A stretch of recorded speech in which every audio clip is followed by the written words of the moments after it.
So this is a removal and installation, super quick guide on how to remove and replace the alternator for a 2017 Chrysler Pacifica 3.6 liter engine. It just took me a while to do this because I was just missing one little thing that made it so much easier to do it. So I'm going to show you. So this is my mess. I just got the new one in. It's right there.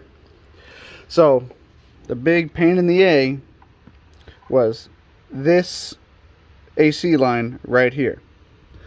Okay, so in order to remove it, the alternator, you have to remove this bolt and this bolt, and that is a 13 millimeter,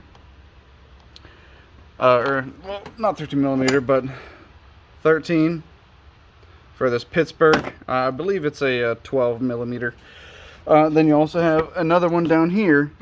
You don't remove this one all the way. You just unscrew it, and that'll loosen it up off of this U-bit here, this mounting spot.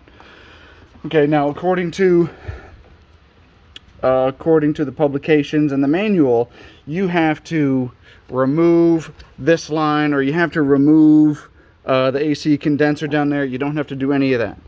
So what I did was, for this high pressure line here, there's a mounting stud right here that this goes on to. Okay, it goes on there. It was giving me the biggest pain. As you can see, you might be able to see, it's a little scratched up from me trying to get it out. All I had to do was take it off this stud here, and I was able to move this out of the way, because in this spot right here, it was providing a 1/4 inch of not enough space, pretty much. So you remove that. You remove this crossbar, which is 1, 2, 3, 4 bolts from this position right here. You take that out. I disconnected the hose lines for my coolant. Oh, and because I'm changing out my belt as well, I had to drain my coolant. I drained it from the 2 lower hoses down here, this one, and I'll be taking this one off shortly so I can get the belt on. And a lot comes out, so if you don't have a hose or something you can attach to there, you'll need to take out this bottom plate. I didn't take out the bottom plate, and I got that crap everywhere. Yay, environmentalism. Anyway, so you get that off there. You disconnect the upper hose line, the upper coolant line right here. It's just this little metal clip. You can pull it up.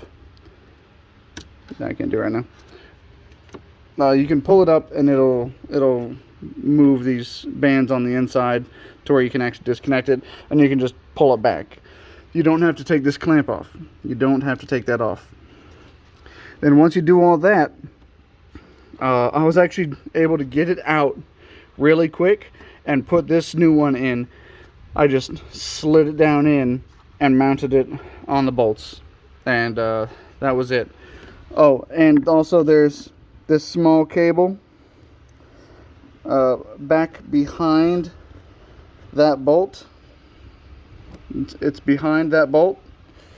It's a pain in the butt, so you might have a better time disconnecting it after you've taken off the 3 bolts and unmounted it, and then disconnecting that cable once you have a better field of view for it.